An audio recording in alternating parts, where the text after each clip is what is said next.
Assalamualaikum warahmatullahi wabarakatuh. Halo semuanya, gimana nih kabar kalian? Semoga sehat selalu ya, dan tetap semangat dalam belajar IPS. Oh iya, sebelumnya perkenalkan, nama kakak Anissa. Di video kali ini kita akan belajar tentang mobilitas sosial. Jadi nanti kalian akan tahu apa itu mobilitas sosial, apa saja bentuk-bentuk mobilitas sosial, apa saja faktor pendorong mobilitas sosial, dan apa saja faktor penghambat mobilitas sosial. Sudah siap kan? Pastinya sudah dong. Oke, mari kita mulai.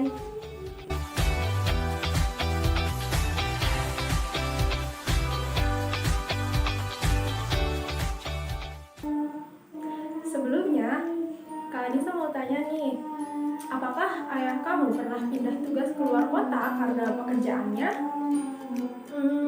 Atau kamu tahu Dimas Ahmad yang lagi viral sekarang? Atau kamu ngalamin sendiri? Dari yang tadinya tidak punya prestasi, tidak punya ranking, dan sekarang menjadi juara kelas. Belum pernah ngalamin itu semua? Jangan sedih dulu ya, karena pertanyaan-pertanyaan tadi adalah sebuah contoh mobilitas sosial. Loh Kak, emang mobilitas sosial itu apa sih? Jadi, mobilitas sosial adalah perpindahan status sosial seseorang atau kelompok ke status sosial lain yang ada dalam masyarakat. Hasil perpindahannya bisa naik atau turun atau bahkan sederajat. Kenapa hasil perpindahannya bisa berbeda-beda ya? Itu karena mobilitas sosial terbagi menjadi beberapa bentuk. Secara umum, mobilitas sosial itu terbagi menjadi dua bentuk. Yang pertama, mobilitas sosial vertikal, dan yang kedua, mobilitas sosial horizontal. Kita bahas satu-satu ya dari mobilitas sosial vertikal. Sekarang gini deh, coba bayangin kamu berada di suatu titik garis vertikal. Udah? Nah, ketika kamu berada di titik itu, titik garis vertikal ya, yang ke atas ke bawah, kamu bisa naik ke atas atau turun ke bawah, bukan? Begitupun dengan mobilitas sosial vertikal yang dibagi menjadi dua bentuk. Ada mobilitas sosial vertikal ke atas dan mobilitas sosial vertikal ke bawah. Maksudnya, hasil perpindahan sosialnya itu bisa naik ke atas lebih tinggi dan turun, jadi lebih rendah gitu. Nah, makanya karena itu mobilitas sosial vertikal adalah perpindahan status sosial seseorang atau kelompok ke status sosial lain yang lebih tinggi derajatnya atau lebih rendah derajatnya, atau dalam artian tidak sederajat dari status sosial yang sebelumnya. Contohnya untuk mobilitas sosial vertikal ke atas, misal kalian ngalamin nih, tadinya kan tidak punya prestasi di kelas, tiba-tiba sekarang kamu sudah menjadi juara kelas. Lalu contohnya lagi, Dimas Ahmad yang lagi viral sekarang, dia kan dulunya adalah seorang tukang bakso, tapi sekarang dia sudah terkenal. Lalu untuk contoh mobilitas sosial vertikal ke bawah, ya seperti yang sebaliknya ya. Jadi misalnya, tadinya kamu punya ranking nih di kelas, tiba-tiba ranking kamu turun. Nah, itu salah satu contoh mobilitas sosial vertikal ke bawah. Sekarang yang kedua, mobilitas sosial horizontal. Coba bayangin deh, kamu berada di tengah garis horizontal. Sudah?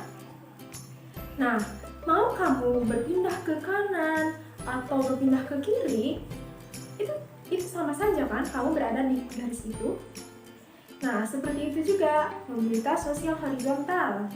Dalam mobilitas sosial horizontal, perpindahan status sosial seseorang atau kelompok itu tidak akan mengubah status sosial yang sebelumnya, atau dalam artian di sini status sosialnya tetap sederajat.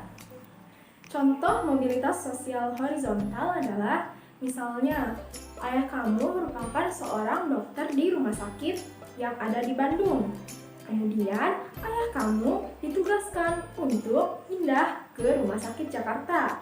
Nah, maka dari itu, dokter tersebut mengalami mobilitas sosial horizontal karena perpindahan tempat kerjanya. Nah, begitu. Sampai sini sudah paham kan?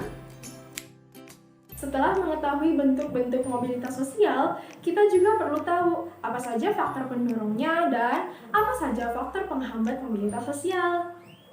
Kita bahas dari faktor pendorong mobilitas sosial. Setidaknya ada 5 faktor pendorong mobilitas sosial. Yang pertama, faktor struktural.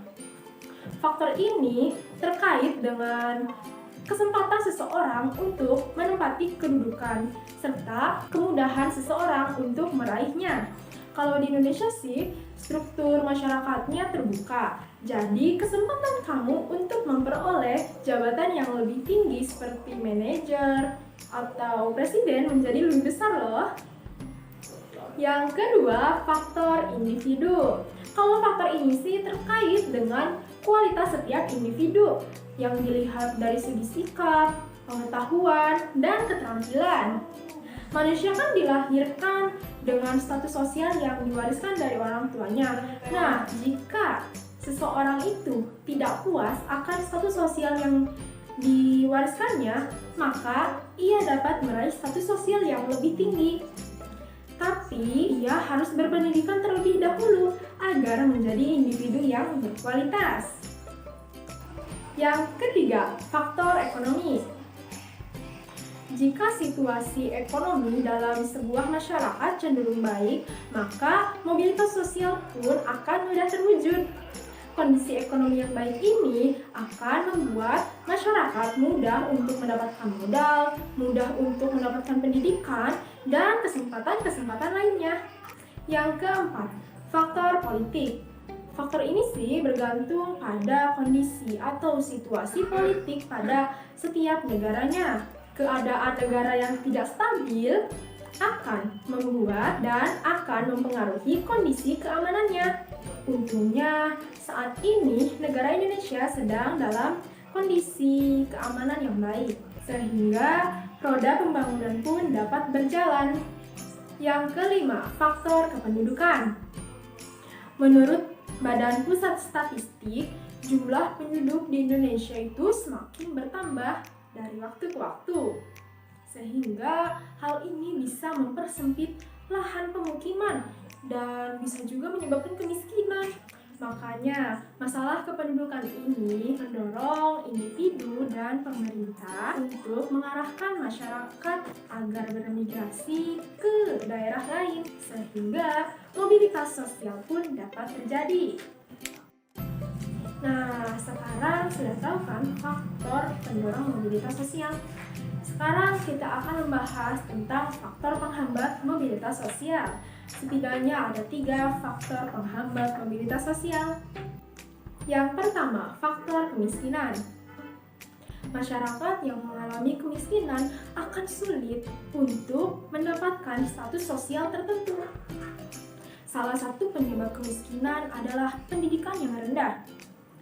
Loh kak, emang kenapa kalau pendidikannya rendah? Jadi, dengan pendidikan yang rendah, itu akan mempengaruhi kualitas kita sebagai sumber daya manusia. Jadi, nanti kita punya kualitas yang rendah. Akibatnya, kemampuannya untuk bersaing dalam mendapatkan pekerjaan itu akan sangat terbatas dan akan sangat sulit. Yang kedua, faktor diskriminasi. Diskriminasi adalah membedakan perlakuan terhadap seseorang yang beda agama, beda suku, beda ras, beda golongan, bahkan membedakan kondisi fisik. Nah, perlakuan yang seperti itu sangat tidak baik ya teman-teman. Selain dapat mengakibatkan konflik, itu juga dapat menghambat mobilitas sosial. Yang ketiga, faktor stereotip gender. Faktor ini maksudnya membeda-bedakan karakteristik serta posisi sebagai laki-laki dan perempuan. Seperti memiliki pandangan bahwa laki-laki lebih tinggi derajatnya daripada perempuan. Nah, hal yang seperti itu bisa menghambat mobilitas sosial loh.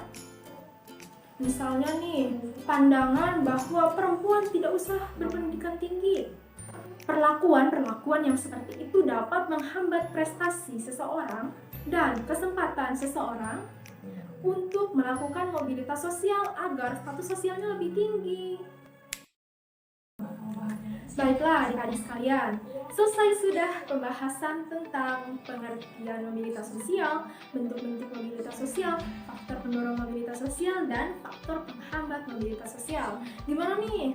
Kalian sudah paham atau justru masih bingung dengan pembahasan ini? Oke, semoga video pembelajaran kali ini bermanfaat untuk kalian semua ya. Wassalamualaikum warahmatullahi wabarakatuh. Sampai jumpa di lain waktu.